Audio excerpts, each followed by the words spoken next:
नमस्कार। बायजूस आईएएस हिंदी में आपका स्वागत है। प्रस्तुत है दैनिक समाचार विश्लेषण। आज के सत्र के विषय आपके समक्ष हैं। सर्वप्रथम हम चर्चा करेंगे सूचना प्रौद्योगिकी मध्यवर्ती दिशा निर्देश और डिजिटल मीडिया आचार संहिता नियम 2021 के बारे में। फिर हम सीबीआई के नवीन डायरेक्टर और हेट स्पीच को परिभाषित करने से संबंधित कुछ आलेखों की चर्चा करेंगे। तत्पश्चात हम इजराइल फिलिस्तीन संघर्ष और दो राज्य समाधान तथा कोविड-19 व ऑनलाइन शिक्षा से संबंधित कुछ महत्वपूर्ण एडिटोरियल को देखेंगे। सत्र के अंत में हम मुख्य परीक्षा अभ्यास प्रश्नों की भी चर्चा करेंगे और इसकी उत्तर संरचना भी हम आपको प्रदान करेंगे। तो चलिए शुरू करते हैं। सबसे पहली न्यूज आपके समक्ष है। इसे पेज नंबर 1, 6 व 8 से लिया गया है और इसका संबंध जीएस पेपर 2 में पॉलिटी और गवर्नेंस दोनों से है। इसे आप जीएस पेपर 3 में आंतरिक सुरक्षा से भी संबंधित कर सकते हैं। यह संदर्भित है सूचना प्रौद्योगिकी मध्यवर्ती दिशा निर्देश और डिजिटल मीडिया आचार संहिता नियम 2021 से, जो आज से लागू हो रहे हैं। इन आईटी नियमों के माध्यम से Facebook, Google, Twitter, Telegram, WhatsApp जैसे मध्यवर्ती कंटेंट प्रदाताओं की जिम्मेदारियों को और बेहतर ढंग से तय किया जाएगा और इन सोशल मीडिया मध्यवर्ती साइटों पर पोस्ट की जाने वाली सामग्री और कंटेंट के संदर्भ में इन पर अधिक बाध्यताएं डाली जाएंगी। उल्लेखनीय है कि ये नियम मोटे तौर पर सोशल मीडिया और ओटीटी प्लेटफॉर्म्स पर लागू होंगे जो आईटी अधिनियम 2000 की धारा 87(2) के तहत बनाए गए हैं और इन्हें इससे पहले बनाए गए सूचना प्रौद्योगिकी मध्यवर्ती दिशा निर्देश नियम 2011 के अधिक्रमण के तौर पर तैयार किया गया है। यानी यह नियम 2011 के दिशा निर्देशों के ऊपर अब लागू होंगे। भारत में सोशल मीडिया के विनियमन के संदर्भ में काफी लंबे समय से ही इसमें नियमों को बनाए जाने की पृष्ठभूमि हम देख सकते हैं, जिसमें सन 2018 में सुप्रीम कोर्ट द्वारा भारत सरकार को यह निर्देश दिया गया कि वह चाइल्ड पोर्नोग्राफी, बलात्कार और गैंग रेप से संबंधित वीडियो और साइटों को कंटेंट होस्टिंग प्लेटफॉर्म और अन्य एप्लीकेशन से खत्म करने के लिए आवश्यक दिशा निर्देश तैयार कर सकती है। 2020 में भी राज्यसभा की तदर्थ समिति के द्वारा सोशल मीडिया पर पोर्नोग्राफी के खतरनाक मुद्दे और बच्चों और समाज पर इसके प्रभाव का अध्ययन करने के बाद अपनी रिपोर्ट रखी गई और इस तरीके की सामग्री में पहले प्रवर्तक यानी फर्स्ट ओरिजिनेटर की पहचान करने के लिए इसको बाध्यकारी बनाए जाने के संदर्भ में प्रावधान किया गया। इसी को अनुपालित करने के लिए नवंबर 2020 में सरकार के द्वारा सूचना और प्रसारण मंत्रालय के दायरे में video streaming over the top platform को लाया गया, जिसमें नेटफ्लिक्स, अमेज़न आदि महत्वपूर्ण है। यदि हम इन सोशल मीडिया या मध्यस्थों से संबंधित नए दिशा निर्देशों की महत्वपूर्ण विशेषताओं को देखें तो इसमें सोशल मीडिया प्लेटफॉर्म्स या मध्यस्थों के संदर्भ में उनके यूजर्स की संख्या के आधार पर मध्यस्थों को सर्वप्रथम 2 समूहों में बांटा गया है, जिसमें सोशल मीडिया मध्यस्थ और महत्वपूर्ण सोशल मीडिया मध्यस्थ शामिल हैं। सोशल मीडिया मध्यस्थों में आप कू जैसे सोशल मीडिया प्लेटफॉर्म को शामिल कर सकते हैं, जो अभी हाल में ही लॉन्च किया गया है, और महत्वपूर्ण सोशल मीडिया मध्यस्थ में आप फेसबुक, गूगल, ट्विटर आदि को शामिल कर सकते हैं। इन नियमों के द्वारा इन मध्यस्थों द्वारा पालन किए जाने वाले विविध प्रकार के विनियमन अथवा ड्यू डिलिजेंस को भी स्पष्ट किया गया है और इसके तहत यह भी स्पष्ट किया गया है कि यदि सोशल मीडिया प्लेटफॉर्म्स के द्वारा इनका उचित सावधानी से पालन नहीं किया जाता है तो सेफ हार्बर प्रावधान उन पर लागू नहीं होंगे। उल्लेखनीय है कि सेफ हार्बर प्रावधानों को आईटी अधिनियम की धारा 79 के तहत परिभाषित किया गया है, जिसके तहत सोशल मीडिया प्लेटफॉर्म को ऐसे मध्यस्थों के रूप में परिभाषित किया गया है जिन पर पोस्ट की गई किसी भी सामग्री के संदर्भ में उनकी अंतिम जिम्मेदारी सीधे तौर पर नहीं मानी जाती है और इस रूप में किसी भी सामग्री के संदर्भ में कानूनी अभियोजन से उनको प्रतिरक्षा प्रदान की जाती है। लेकिन यदि यदि उनके द्वारा 2021 के नियमों को सही से पालित नहीं किया जाता है तो इस प्रकार के सेफ हार्बर प्रावधान उन पर लागू नहीं हो सकते हैं। इन नियमों के माध्यम से शिकायत निवारण तंत्र की अनिवार्यता को भी स्पष्ट किया गया है, जिसके तहत मध्यस्थों द्वारा शिकायतों से निपटने के लिए एक शिकायत अधिकारी की नियुक्ति की जाएगी और ऐसे अधिकारियों के नाम और संपर्क विवरण भी साझा किए जाएंगे। इस प्रकार के शिकायत अधिकारी 24 घंटे के भीतर शिकायतों को सुनेंगे और शिकायतों की प्राप्ति के 15 दिन के भीतर उसका समाधान सुनिश्चित किया जाएगा। नियमों के माध्यम से उपयोगकर्ताओं यानी यूजर्स की ऑनलाइन सुरक्षा और गरिमा को भी सुनिश्चित करने का प्रयास किया गया है, जिसके तहत सोशल मीडिया प्लेटफॉर्म्स ऐसी सामग्री की शिकायत प्राप्त होने के भीतर 24 घंटे के भीतर ऐसे ऑनलाइन कंटेंट को हटाएंगे या फिर डिसेबल करेंगे जो व्यक्तियों के निजी क्षेत्रों को उजागर करते हैं, जो व्यक्तियों को पूर्ण या आंशिक नग्नता या यौन क्रिया में दिखाते हैं, या फिर ऐसे कंटेंट जिसमें उनकी इमेज मॉर्फ्ड इमेज के रूप में दिखाई जाती है। इसमें गूगल, व्हाट्सएप जैसे महत्वपूर्ण सोशल मीडिया मध्यस्थों के लिए कुछ अतिरिक्त नियमों को भी बनाया गया है, जिसमें महत्वपूर्ण सोशल मीडिया मध्यस्थों के द्वारा मुख्य अनुपालन अधिकारी, एक नोडल संपर्क व्यक्ति और एक निवासी शिकायत अधिकारी की नियुक्ति की जाएगी जो भारत में ही निवासित होने चाहिए। साथ ही साथ उनको जो भी शिकायतें प्राप्त होती हैं उनका विवरण और शिकायतों पर की गई कार्यवाही के साथ लगातार हटाई गई सामग्री का विवरण भी उल्लिखित करते हुए एक मासिक अनुपालन रिपोर्ट भी उन्हें प्रकाशित करनी होगी। नियमों के माध्यम से प्रवर्तक यानी ओरिजिनेटर की पहचान करने को भी सक्षम करने के संदर्भ में प्रावधान किए गए हैं, जिसके तहत व्हाट्सएप, टेलीग्राम जैसी मैसेजिंग की प्रवृत्ति वाली सोशल मीडिया ऐप्स के द्वारा सूचना के पहले प्रवर्तक यानी फर्स्ट ओरिजिनेटर की पहचान करने में सक्षम करने के संदर्भ में प्रावधान किए जाएंगे और इसके संदर्भ में मुख्य रूप से ऐसी सूचना के फर्स्ट ओरिजिनेटर की पहचान करने पर बल दिया जाएगा जो भारत की संप्रभुता और अखंडता के साथ राज्य की सुरक्षा, विदेशी राज्यों के साथ मैत्रीपूर्ण संबंध या सार्वजनिक व्यवस्था से संबंधित अपराधों की रोकथाम, पता लगाने, जांच, अभियोजन या सजा के प्रयोजनों के लिए आवश्यक है। इसके तहत यह भी प्रावधान किया गया है कि यदि ऐसी सामग्री सोशल मीडिया या फिर मैसेजिंग ऐप्स पर आगे बढ़ाई जाती है जो अपराध के लिए उकसाए या बलात्कार, यौन रूप से स्पष्ट सामग्री या फिर बाल यौन शोषण आदि से संबंधित हो तो इसके संदर्भ में भी कम से कम 5 साल की अवधि के लिए कारावास और दंड की व्यवस्था भी की जा सकती है। साथ ही साथ इसमें यह भी प्रावधान किया गया है कि सोशल मीडिया मध्यस्थ ऐसी गैर कानूनी जानकारी को भी हटाने के लिए बाध्य होंगे जिसे वह एक अदालत द्वारा आदेश के रूप में प्राप्त करते हैं या फिर उनको उपयुक्त सरकार या इसकी एजेंसियों, अधिकृत अधिकारियों द्वारा अधिसूचित किया जाता है और ऐसी सामग्री का संबंध भारत की संप्रभुता, अखंडता, सार्वजनिक व्यवस्था, विदेशों के साथ मैत्रीपूर्ण संबंधों आदि के संबंध में होता है और यह किसी न किसी कानून के तहत निषिद्ध सामग्री के रूप में भी होता है। यानी सोशल मीडिया साइट्स को इस प्रकार की निषिद्ध जानकारी को होस्ट या प्रकाशित नहीं करना चाहिए और इसके संदर्भ में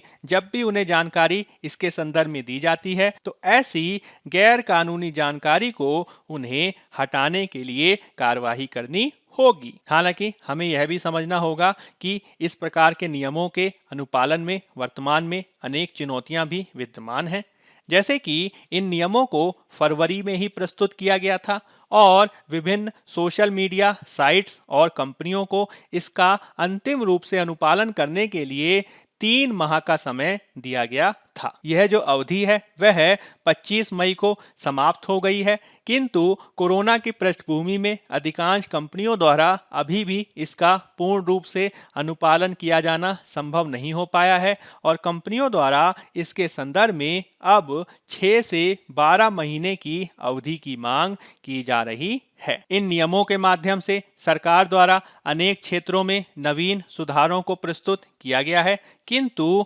विशेषज्ञों के अनुसार इस बात पर बल दिया गया है कि इस प्रकार के जो सुधार किए गए हैं वह कानून बनाकर ही किए जाने चाहिए, और यदि कार्यपालिका मात्र अधिसूचना के माध्यम से इस प्रकार के व्यापक नियमों को बनाती है तो वह पर्याप्त नहीं होगा। साथ ही साथ अनेक नियमों का कंपनियों द्वारा प्रदान किए जाने वाले एंड टू एंड इंक्रिप्शन से भी विरोधाभास हो सकता है, जैसे कि व्हाट्सएप आदि द्वारा इस संदर्भ में यह प्रावधान किया गया है कि वह किसी प्रकार के भड़काऊ फॉरवर्डेड मैसेज के मूल लेखक की पहचान करेगी। लेकिन हमें यह भी याद रखना होगा कि व्हाट्सएप जैसे मैसेजिंग ऐप्स में एंड टू एंड एन्क्रिप्शन होता है, जिसके माध्यम से पोस्ट किए गए मैसेज कूटबद्ध होते हैं, जिससे इसको यदि एन्क्रिप्शन से डिक्रिप्शन किया जाएगा, यदि उसको कूटबद्ध से गैर कूटबद्ध किया जाएगा, तो इससे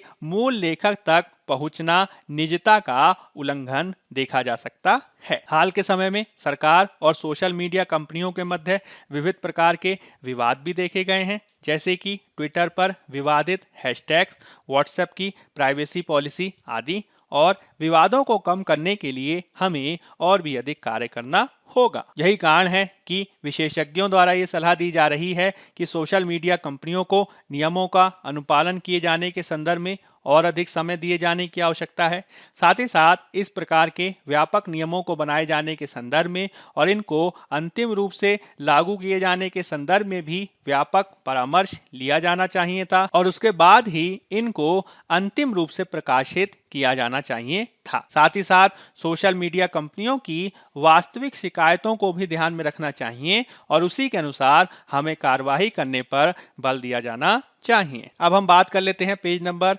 9 में दिए गए कुछ अन्य आलेखों की, जिनका संबंध जीएस पेपर 2 में गवर्नेंस से है। यह आलेख केंद्रित हैं सीबीआई के नवीन डायरेक्टर की नियुक्ति से। उल्लेखनीय है कि सरकार द्वारा महाराष्ट्र कैडर के 1985 बैच के आईपीएस अधिकारी सुबोध कुमार जायसवाल को सीबीआई का नवीन डायरेक्टर नियुक्त किया गया है। जायसवाल वर्तमान में केंद्रीय औद्योगिक सुरक्षा बल यानी सीआईएसएफ के डायरेक्टर जनरल के रूप में नियुक्त हैं। उनके द्वारा महाराष्ट्र पुलिस के डायरेक्टर जनरल डीजीपी के रूप में भी कार्य किया गया है और वे सीबीआई में भी कार्य कर चुके हैं। उल्लेखनीय है कि सीबीआई के निदेशक पुलिस महानिरीक्षक दिल्ली विशेष पुलिस प्रतिष्ठान के रूप में सीबीआई के प्रशासन के लिए जिम्मेदार होते हैं और 2014 तक इनको Delhi special police establishment act 1946 के आधार पर नियुक्त किया जाता था। हालांकि इससे पहले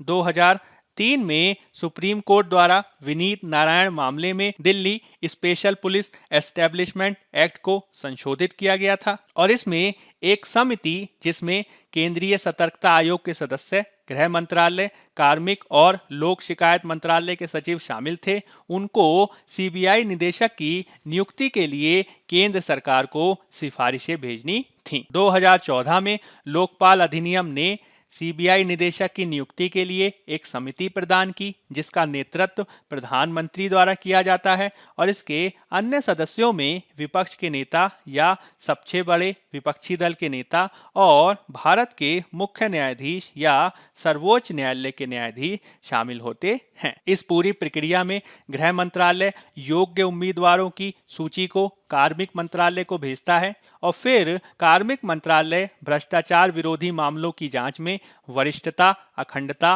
और अनुभव के आधार पर अंतिम सूची तैयार करता है और इसे समिति को भेजता है। साथ ही साथ सीबीआई के निदेशक को सीवीसी अधिनियम 2003 के द्वारा 2 साल के कार्यकाल की भी सुरक्षा प्रदान की गई है। हालांकि वर्तमान में सीबीआई डायरेक्टर और सीबीआई की स्वतंत्रता को लेकर अनेक प्रकार के प्रश्न भी उभरे हैं। निवर्तमान चीफ जस्टिस एनवी रमना के द्वारा सीबीआई डायरेक्टर की नियुक्ति के संदर्भ में सुप्रीम कोर्ट द्वारा 13 मार्च 2019 को दिए गए निर्णय को ध्यान में रखकर कार्यवाही की बात हाल में की गई थी, जो चर्चा का विषय है। इसके तहत ऐसे ही व्यक्ति को सीबीआई डायरेक्टर बनाए जाने की बात कही गई जिसके पास कम से कम 6 माह का कार्यकाल शेष हो, क्योंकि यदि किसी व्यक्ति के पास 6 माह से कम का कार्यकाल शेष हो तो वह राजनीतिक रूप से प्रभावित हो सकते हैं, जिससे उनकी कार्य प्रभाविता अंतिम रूप से प्रभावित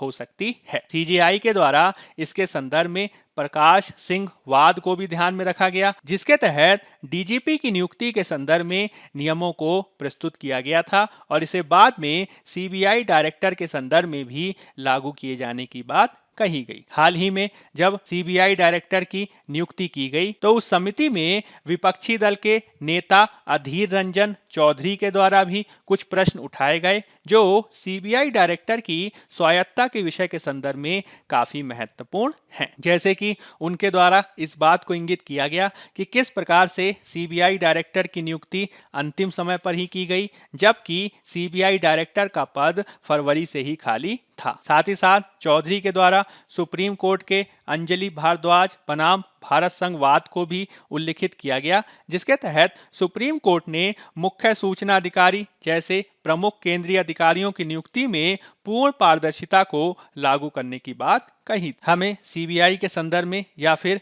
सीबीआई के डायरेक्टर के संदर्भ में कुछ अन्य चुनौतियों को भी ध्यान में रखना चाहिए, जैसे कि भारत के सर्वोच्च न्यायालय ने सीबीआई के कामकाज में अत्यधिक राजनीतिक हस्तक्षेप के कारण इसे अपने मालिक की आवाज में बोलने वाला पिंजरे का तोता कहकर इसकी आलोचना की है। इसका इस्तेमाल अक्सर सरकार के द्वारा गलत कामों को छिपाने अथवा गठबंधन सहयोगियों को लाइन में रखने के लिए भी किया जाता रहा है। साथ ही साथ सीबीआई पर यह भी आरोप लगाया जाता रहा है कि वह किसी जांच के समापन में भी भारी देरी करती रही है। इससे एजेंसी की छवि में नुकसान होता है और उसकी विश्वसनीयता पर प्रश्न चिन्ह लगते हैं। इसके संदर्भ में यह भी कहा गया है कि कई बार ऐसे केसेस जिनका जुड़ाव प्रमुख राजनेताओं आदि से होता है, उसमें सीबीआई द्वारा मामलों को गलत तरीके से संभाला जाता है, जिसमें हवाला कांड, भोपाल गृह त्रासदी 2008 का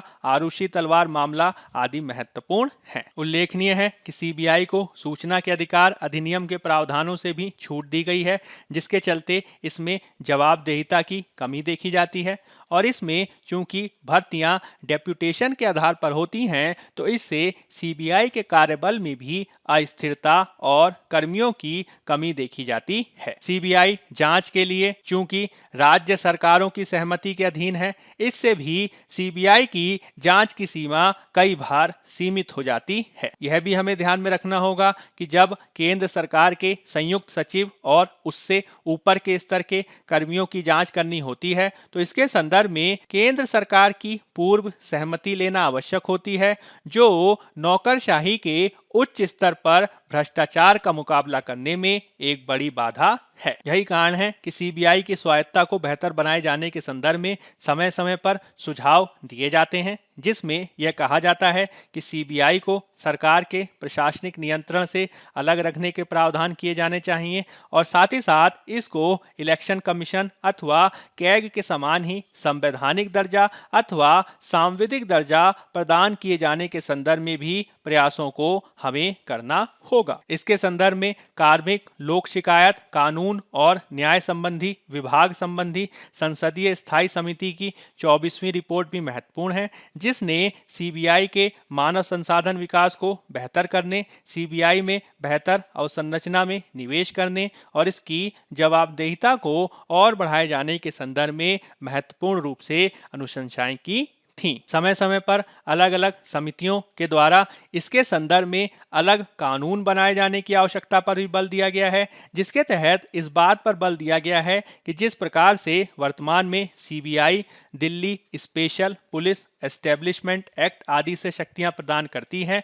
उसके स्थान पर हमें एक पृथक कानून बनाया जाना चाहिए और सीबीआई की शक्तियों और क्षेत्राधिकार को स्पष्ट रूप से परिभाषित किया जाना चाहिए। इसके संदर्भ में 1978 में एलपी सिंह समिति और 2007 में द्वितीय प्रशासनिक सुधार आयोग द्वारा भी सिफारिशें की गई हैं, जिसे हमें अमल में लाने के लिए प्रयास करना होगा, तभी हम सीबीआई को बेहतर, स्वतंत्र और स्वायत्त बना पाने में सफल होंगे। अब हम बात कर लेते हैं पेज नंबर 9 में दिए गए एक अन्य आलेख की, जिसका संबंध जीएस पेपर 2 में पॉलिटी से है। यह केंद्रित है हेट स्पीच को परिभाषित करने से। उल्लेखनीय है कि केंद्रीय गृह मंत्रालय द्वारा ब्रिटिशकालीन भारतीय दंड संहिता यानी आईपीसी में व्यापक सुधारों के लिए हाल ही में एक नवीन समिति बनाई गई थी और अब यह कहा जा रहा है कि उसके द्वारा हेट स्पीच को भी परिभाषित करने के प्रयास किए जाएंगे। हाल के समय में विविध प्रकार की घटनाओं, दंगों आदि के संदर्भ में हेट स्पीच लगातार चर्चा में रही है, लेकिन आईपीसी में इसको पूर्ण रूप से परिभाषित नहीं किया गया है। हालांकि इसको परिभाषित किए जाने के समय समय पर प्रयास देखे जाते हैं, जिसमें bureau of police research and development के द्वारा ऑनलाइन हेट स्पीच को परिभाषित किए जाने के लिए प्रयास किए गए हैं। उसके द्वारा हेट स्पीच में ऐसी भाषा को शामिल किया गया है जो किसी व्यक्ति की पहचान और अन्य लक्षणों जैसे कि यौन अभिविन्यास या विकलांगता या धर्म आदि के आधार पर किसी व्यक्ति को बदनाम, अपमानित या धमकाने हेतु लक्षित करती है और इसके माध्यम से ऑनलाइन हेट स्पीच को नियंत्रित करने के प्रावधान किए गए हैं। भारत सरकार द्वारा इसके संदर्भ में 2018 में टीके विश्वनाथन समिति द्वारा भी हेट स्पीच को नियंत्रित किए जाने के संदर्भ में अनुशंसाएं की गई थी, जिसके द्वारा यह अनुशंसा की गई कि हेट स्पीच को नियंत्रित किए जाने के लिए पृथक रूप से कानून बनाए जाने की आवश्यकता है। उल्लेखनीय है कि विश्वनाथन समिति का गठन तब किया गया था जब सुप्रीम कोर्ट द्वारा 2015 में आईटी अधिनियम की धारा 66A को शून्य घोषित कर दिया गया, जिसके तहत ऑनलाइन अपमानजनक मैसेजेस के खिलाफ कार्रवाई की जाती है। हालांकि 2019 में गृह मंत्रालय ने संपूर्ण आईपीसी में ही सुधार का निर्णय ले लिया और इसके लिए समिति का गठन किया गया। यह उम्मीद की जा रही है कि निकट भविष्य में उसके द्वारा अंतिम रिपोर्ट प्रस्तुत कर दी जाएगी, जिसके बाद ही गृह मंत्रालय द्वारा इसके संदर्भ में निर्णय लिया जाएगा और यह आशा की जा सकती है कि हेट स्पीच के संदर्भ में इसको भली भांति परिभाषित करते हुए इसके संदर्भ में बेहतर कार्रवाई सुनिश्चित की जा सकेगी। अब हम बात कर लेते हैं पेज नंबर 6 में दिए गए एक अन्य एडिटोरियल की, जिसका संबंध जीएस पेपर 2 में आईआर से है। यह केंद्रित है इजराइल फिलिस्तीन संघर्ष और दो राज्य समाधान यानी 2 स्टेट सॉल्यूशन पर। वैश्विक स्तर पर इजराइल और फिलिस्तीन के मध्य संघर्ष लंबे समय से जारी दिखाई दे रहा है। यदि हम इसकी पृष्ठभूमि के बारे में बात करें तो इसका मुख्य रूप से उदय प्रथम विश्व युद्ध के बाद देखा गया, जब पश्चिम एशिया के फिलिस्तीन क्षेत्र में जियोनिस्ट आंदोलन के तहत अपना देश बनाए जाने के लिए दुनिया भर से यहूदियों का आगमन फिलिस्तीन क्षेत्र में हुआ। जब 1948 में इजराइल की स्थापना हो गई, उसके बाद से ही इजराइल द्वारा ऐतिहासिक फिलिस्तीन भूमि के क्षेत्र पर कब्जा किया जाता रहा है, जिसको लेकर फिलिस्तीनियों में भारी असंतोष है। दोनों के मध्य संघर्ष की समाप्ति की जा सके, इसके लिए समय समय पर 2 स्टेट सॉल्यूशन की बात की जाती है, जिसके तहत इजराइल और फिलिस्तीन दोनों के मध्य भूभाग का बंटवारा करके दोनों ही देशों को मान्यता दिए जाने का प्रयास किया जाता रहा है। सबसे पहले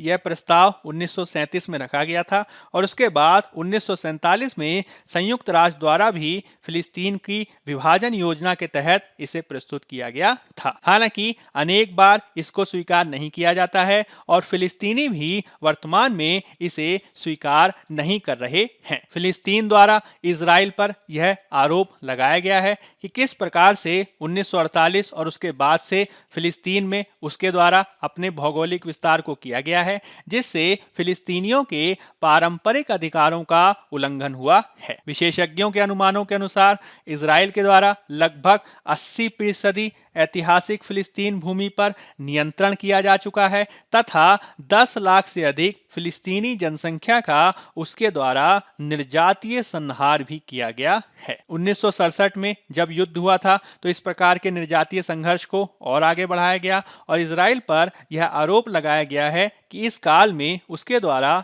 3 लाख से अधिक फिलिस्तीनियों को उनकी भूमि से बेदखल कर दिया गया था। वर्तमान में फिलिस्तीन की भूमि वेस्ट बैंक, पश्चिमी किनारे और गाजा पट्टी तक ही सीमित हो गई है। हालांकि वेस्ट बैंक में भी 6 लाख से ज्यादा यहूदियों को बसा दिया गया है, जिनके द्वारा अधिकांश भूमि पर कब्जा कर लिया गया है, जो आगे भी विवाद को बनाए रखेगा। इजराइल और फिलिस्तीन के मध्य जो वर्तमान विवाद देखा गया, उसमें भी यरूशलेम के पूर्वी क्षेत्र में स्थित शेख जर्रा क्षेत्र से फिलिस्तीनियों को निकाले जाने का मुद्दा महत्वपूर्ण था, जिसे हमें आगे भी संबोधित करना होगा। यदि हमें इजराइल और फिलिस्तीन के मध्य का संघर्ष स्थायी रूप से समाप्त करना है, तो इसके लिए हमें फिलिस्तीन को भी उनकी ऐतिहासिक भूमि दिए जाने के संदर्भ में पहल करनी होगी, और इसके लिए हमें न केवल अंतर्राष्ट्रीय प्रावधानों के अनुरूप कार्य करना होगा, साथ ही साथ इसमें संयुक्त राष्ट्र संघ